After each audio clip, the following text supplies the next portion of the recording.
Lo que se plantea en definitiva es qué está pasando con los docentes, con los profesores, con los trabajadores de la educación, y la verdad es que yo quisiera abordar el tema, sí, desde el punto de vista de la sensibilidad, pero también desde el punto de vista de este gran trabajo que ha hecho el Estado fascista, por cierto, porque no podemos decir que el Estado se victimiza, y está victimizando permanentemente, nos está diciendo que víctimas de esto, de esta movilización, son los niños, que cumple con toda la lógica de un Estado que de alguna forma busca tener poder sobre la base de la sensibilidad que genera en el usuario, y que claramente dejó de manifiesto eso al poner a todos, o tratar de colocar a los padres y apoderados, a los estudiantes en nuestra contra. ¿Sí?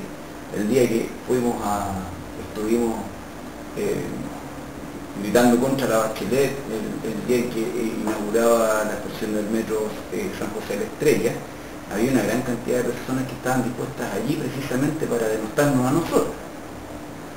Epítetos como andan macheteando, era lo menos, lo más suave. Porque esa gente fue claramente a defender a la presidenta y a defender al Carlos Montt. Ya de alguna manera hacer el número para que efectivamente los profesores tuviéramos una suerte de baja de moral por lo que nos gritaban y que no nos pudiéramos expresar. Objetivo que no consiguieron. Sin embargo, eso que uno piensa que pudiera ser natural en la emocionalidad de una persona dueña de casa, de una trabajadora, de un trabajador o de un estudiante, está naturalizado por el Estado para que así sea. O sea, por lo tanto no es una cuestión que surge tan espontáneamente. Surge también porque se ha puesto la televisión, los medios de comunicación al servicio de eso, y ya lo hemos señalado. A mí lo que me preocupa en definitiva es que nosotros mismos, los docentes, estemos naturalizando esa falacia. Lo que me preocupa es que tengamos trabajadores en la escuela que no han dialogado sobre esto, y que pareciera que ni siquiera tratan de tocar el tema, ni la palabra usarla por si acaso de huelga de hambre, porque entonces les complica, se les estremece un poco su emocionalidad. Me complica que no esté pasando eso, me complica porque las mujeres que están hoy día resistiendo, que son de esta comuna, 3 de ellas, en la CUT, son mujeres trabajadoras de la educación, como cualquier otra, mujeres que han ganado premios por su ejercicio docente, una de ellas dirigente de un sindicato, y de alguna manera son mujeres que han dado la pelea permanentemente. Hoy día lo que menos podemos hacer es dejar de reconocerla, muy por el contrario, reconocer ese ejercicio, ese esfuerzo, es una cuestión necesaria, urgente. Me preocupa que no lo estemos naturalizando nosotros, porque ya el Estado se la pega con los demás. O sea, nosotros no podemos pretender caer en esa vorágine en la que pareciera que esto no nos está pasando. Sí, nos está pasando a todos, y todos sentimos que se nos estremece el corazón cuando entramos a la sala de la CUT y escuchamos los discursos de los compañeros que dicen que nunca había tenido más dignidad esa sala que ese día en que ellos visitaron ese lugar y vieron a las compañeras en huelga de hambre. O sea, y esas palabras de un viejito exonerado, a todo el mundo lo puso mal, a todo el mundo lo puso medio tristón, porque de verdad sentimos que ahí hay dignidad. Como la hay también en aquel que hace su trabajo, que va a la huelga, que participa de la movilización. Me preocupa que nadie esté haciendo esa reflexión.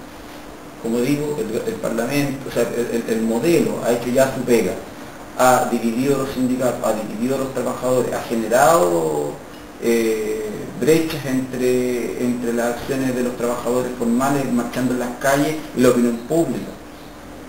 Hoy día los operadores políticos del Estado están generando distorsiones en la información, porque no entiendo cómo es posible que 70 y tantos diputados, muchos de ellos de la Concertación, hoy día digan, perdóneme Presidenta, pero yo voy a votar en contra de este presupuesto hasta que no se le pague a los profesores, y resulta que eso no genere ningún desplazamiento sináptico en las mentes de esos personajes que los mueva precisamente a entregar los recursos para la 3551. Muy por el contrario, se jactan de que este movimiento va a morir y probablemente muera el movimiento de los profesores en los próximos 10 años. Estamos hablando de personajes que son terriblemente irresponsables, que están actuando con una lógica de allanar el camino a la derecha para que efectivamente pueda gobernar los próximos 4 años.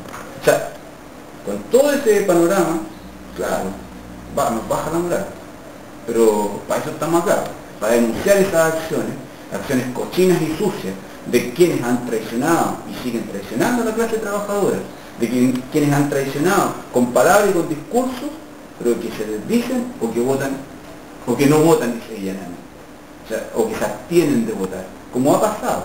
O sea, es un gran enjambre de ideas que lamentablemente está liderando estos operadores políticos para desmovilizar al movimiento de los trabajadores, está claro. Hoy día no hay que estar contentos con lo que tenemos, muy por el contrario, hay que estar movilizados. ¿Algo? Bueno, yo creo que hace un buen tiempo, ¿no es cierto?, la Iglesia Católica incorporada en la sociedad de los 40, de los 30, del siglo XX y antes del siglo XIX, el sentimiento de la culpa. La culpa, ¿no es cierto?, de la relación clandestina, la culpa de que no da la limosna en la iglesia, ¿no es cierto?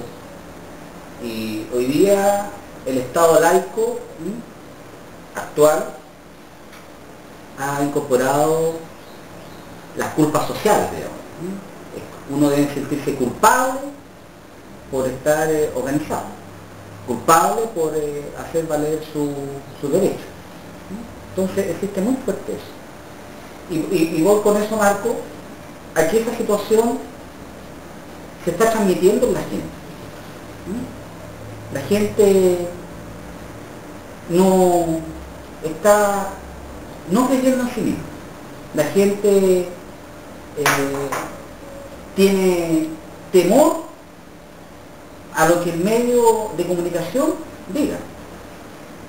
Un tiempo, hace unos años atrás, McLuhan decía, ¿no es cierto?, que el medio era el mensaje. Y tenía una razón extraordinaria. Porque no importa cómo lo diga o por qué lo diga. Decía la televisión, dicen cualquier cosa en un diario, eso es sacro. Y eso está pesando mucho en nosotros. Yo voy a insistir que si más adelante se hace un estudio de lo que sucedió ahora en este movimiento, yo creo que se hace un estudio de cómo jugó la prensa y los medios de comunicación sobre los colegas nuestros, yo creo que ha tenido un efecto categórico, absoluto. Yo nunca, ¿no es cierto?, haya dimensionado, quizás porque no estaba metido en los embrollos, el peso de los medios de comunicación. Y eso, ¿no es cierto?, ha tenido un efecto nocivo en nuestra gente.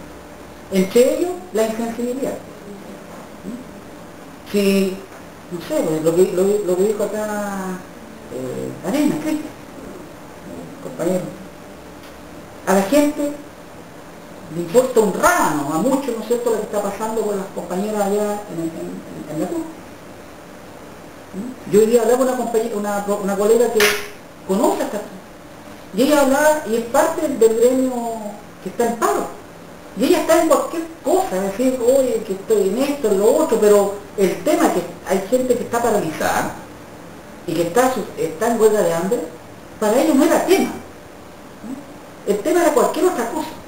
Entonces, ojo, yo creo que en esta vuelta, independiente que saquemos algún beneficio de lo que está luchando en forma que sea bueno para el profesorado, pero yo creo que ya se perdió algo. Se han perdido. Yo siento que esto me dejó a mí, ¿no es cierto?, un debe social, un debe de lo ético.